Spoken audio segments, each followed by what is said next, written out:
എല്ലാവർക്കും നമസ്കാരം, good morning. എൻ്റെ സലാഡ് കുക്കുബറിൻ്റെ 2 വെറൈറ്റി സലാഡ് കുക്കുബർ കേട്ടോ. ഇത്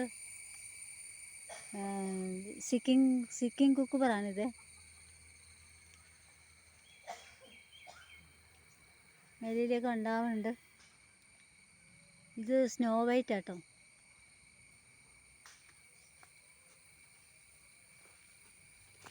സ്നോ വൈറ്റ് കുക്കുബറും ഉണ്ട്, രണ്ടും കൂടെ മിക്സ് ആക്കിയാണ് ഇട്ടേക്കണം.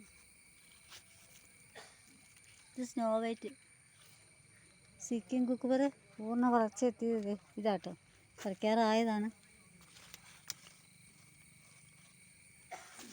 ഓറഞ്ച് കളറാണ്, ഉണ്ടാകുമ്പോൾ പച്ച കളറും മൂക്കുമ്പം നല്ല ഓറഞ്ച് കളർ പോകും. പറിക്കാറാവുമ്പോൾ നല്ല വെയിറ്റുള്ള സംഭവമാണ്. ഇത് സ്നോ വൈറ്റ് ആട്ടോ. ഇതിന് വലിയ വെയിറ്റ് ഇല്ല, ഇതിനാണ് ഡിമാൻഡ് കൂടുതൽ.